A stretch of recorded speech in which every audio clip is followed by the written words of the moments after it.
हमारे व्यस्त जीवन में ईश्वर की आवाज़, ईश्वरीय अनुभूति में, ईश्वर के अनुभव में साक्ष्य का बड़ा महत्व है। चीज़ों को जानने के लिए हम अनुमान, संभावना, हाइपोथेसिस पर लगातार कार्य करते हैं। जब तथ्य को, सत्य को, शिक्षा को स्थापित करना हो तो प्रमाण की ज़रूरत होती है, और जब प्रत्यक्ष प्रमाण हो तो साक्ष्य और भी मजबूत हो जाता है। ईसा कहते हैं कि मैं इस दुनिया में इसलिए आया कि मैं ईश्वर का साक्ष्य दूं। धर्मशास्त्र, बाइबल यानी सारी किताब ईश्वर के अनुभव पर आधारित है, जो पवित्र आत्मा की प्रेरणा द्वारा है और अलग अलग तरह से ईश्वर के ही अनुमान और प्रमाण है। आखिर क्यों धर्मशास्त्र का इतना महत्व है?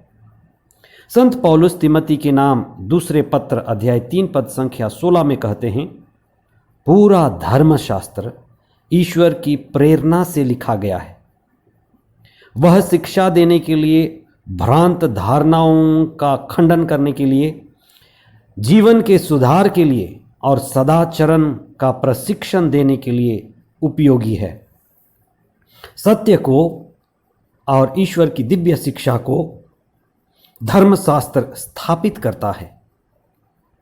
संत यूहन्ना के अनुसार सुसमाचार में ईसा ने इस बात को स्पष्ट किया है कि ईसा का इस दुनिया में आना पिता ईश्वर के बारे साक्ष्य देना है। पास्का का दूसरा सप्ताह 28 अप्रैल 2022 बृहस्पतिवार। पहला पाठ प्रेरित चरित अध्याय 5 पद संख्याएं 27 से 33 तक और संत यूहन्ना का सुसमाचार अध्याय 3 पद संख्याएं 31 से 36 तक।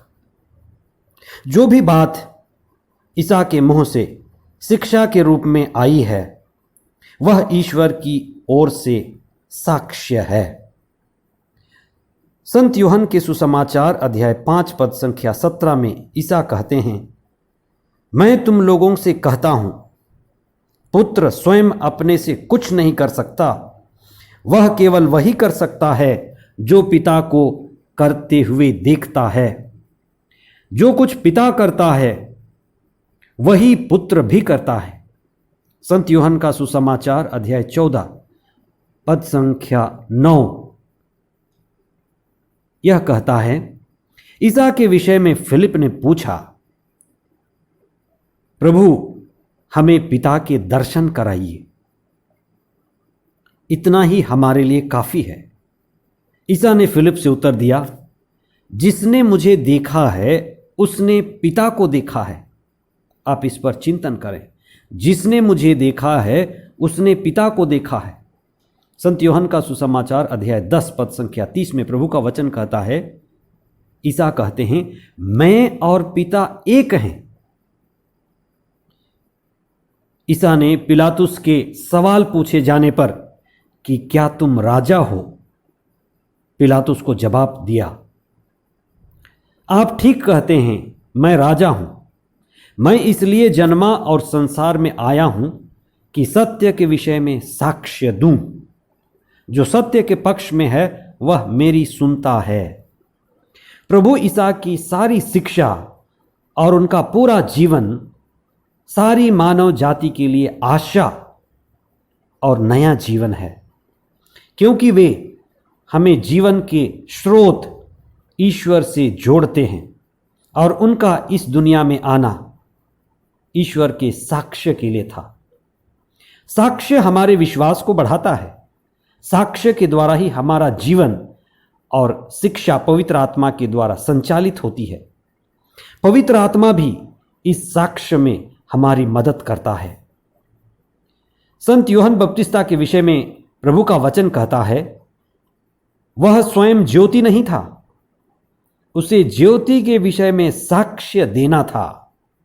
यूहन्ना बपतिस्ता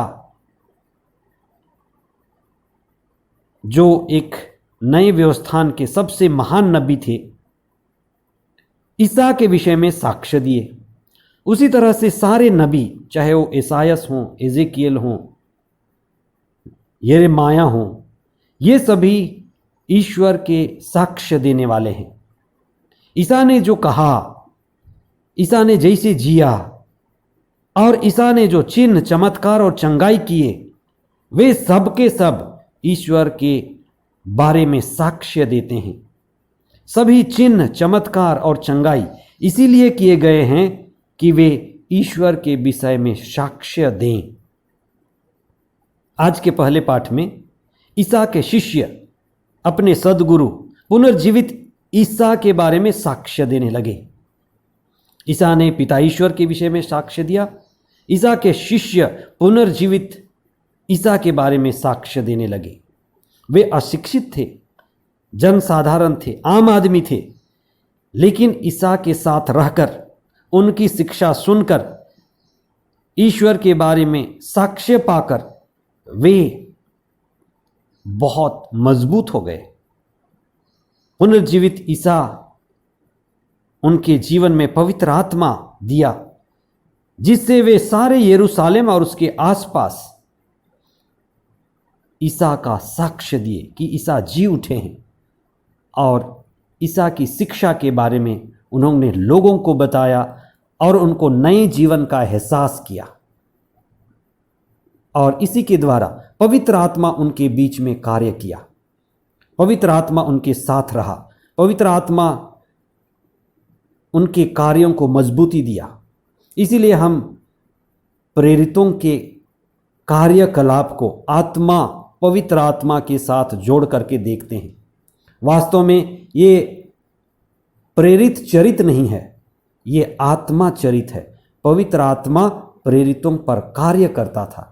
हमें मालूम है कि पेतरुस, योहन और सभी शिष्य कमज़ोर थे, डर गए थे, भाग गए थे, लेकिन पवित्र आत्मा के शक्ति और सामर्थ्य, प्रज्ञा से वे मजबूत हो गए और पुनर्जीवित ईसा की अगुवाई में उन्होंने ईश्वर के बारे में साक्ष्य दिया, पुनर्जीवित ईसा के बारे में साक्ष्य दिया और उनकी शिक्षाओं को, चिन्ह, चमत्कार और चंगाइयों को प्रमाणित किया कि ईश्वर उनके साथ है और पवित्र आत्मा अपना कार्य जारी रखा है। आइए हम प्रार्थना करें। हे सर्वशक्तिमान ईश्वर, तूने इस सुंदर संसार को बनाया और इस सुंदर संसार को संचालित करता रहता है। तूने हमारी मुक्ति के लिए प्रभु यीशु को इस दुनिया में भेजा, जो हमारे लिए दुख उठाए, क्रूस पर मरे और हमारे लिए मुक्ति को संभव किया कि जो उसमें विश्वास करता है उससे मुक्ति मिलेगी। उनकी शिक्षा जो क्षमा पर आधारित है, प्रेम पर आधारित है, आत्मा पर आधारित है, हमें अनंत जीवन की ओर ले चलती है। हे पवित्र आत्मा, हमें शक्ति और सामर्थ्य दीजिए कि हम पवित्र आत्मा के द्वारा संचालित हों, कि हम आध्यात्मिक ऊंचाई पा सकें और शिष्यों ने जो पुनर्जीवित ईसा के बारे में साक्ष्य दिया, हम उसका अनुभव करें। ये प्रार्थना हम करते हैं हमारे प्रभु ख्रिस्त के द्वारा। आमीन।